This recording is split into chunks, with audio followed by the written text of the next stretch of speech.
Okay, congratulations, you've got an interview with an agent or manager, but now you got that little dread that comes over you because you go, what the hell am I going to say? And I'm so scared and I'm freaking out. Here's what you do.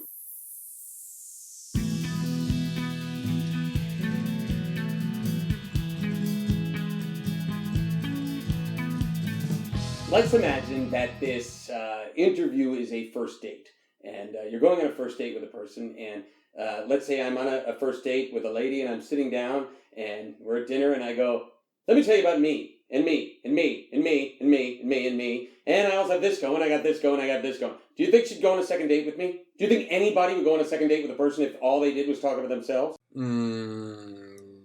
Now, I want you to think about that when you go into these agent and manager meetings. And I'm laughing because I've done those for years. I did that. I walked into the meeting and, I'd be like, yeah, here's what I got going on. I'm auditioning for this and I got this going on and I just did this and it's really great and blah, blah, blah, blah, blah. Me. That's a mistake. You need to walk in there and start to ask about them. The first thing you need to do is say, hey, tell me about you. Tell me about your company. What do you got going on? Sometimes I'll look around the office and I'll try to notice something in the office and comment on it. Oh, you're a Buffalo Bills fan. I got family that lives out there. Actually, my mom went to University of Buffalo, which is true. I'm not making that up. You don't want to just make things up because he'll go, oh, really? What year? And then you got to pretend the sweat comes down. You come in and you actually talk about stuff that you know. I try to know a little bit about a lot of subjects so that I can have a conversation, about basketball. I may not be the biggest basketball fan in the world, but I can still have a conversation about it. I still know enough about it to have a conversation about it. So I'm trying to look for those things. And then sometimes you get cues when you talk about something in the room. The person's a big stand-up comedy fan. You go, oh, who do you like? And they say, Tom Segura. And you go, God, I love Tom Segura. And, now you've found this common ground. Before anything has even been said about what you're working on, what auditions you have, and what you'd like to do with your career.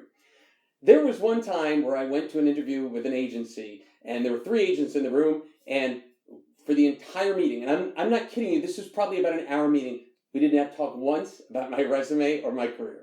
I thought afterwards, wow, that was interesting. I didn't say one thing about what was going on, but they must have Googled me, or they must have read about me or whatever, because they offered to sign me, and I ended up signing with them without talking once about me or what I had going on. We talked about surfing. We talked about and I don't surf, by the way. I was just talking about I was listening to this guy tell me how much he was passionate about surfing. And when I was listening, I'm not listening going, oh God, I can't wait to tell him about this little movie that I got going on. I can't wait to shut up right now. I'm going, wow, this is so cool. Tell me about it. And I'm learning things and I'm talking. I'm having a conversation. Okay, so that's what it is. Think of it as a first date. You don't want to go on that first date and be like, yeah, I know. Here's what I did. Here's what I'm working on. No, you want to go in there and go, tell me about you. People like to talk about themselves. Let's find about you, And even if you have that attitude or mentality with an agent or manager that you want to find out about them, immediately they'll start thinking, well, this person has a lot going on because they want to find out about our company, and that's refreshing to them. Just think, everybody else is going in there pitching themselves. You're going in there asking questions, finding out about them, having a great conversation, a great first date. You're going to have a second date and a third date and a fourth date and a fifth date, and hopefully have a long-term relationship. Hey, if you enjoy these videos, please subscribe to me, like them, comment on them, ask a question, I'll answer it with a video, and I hope you stay tuned.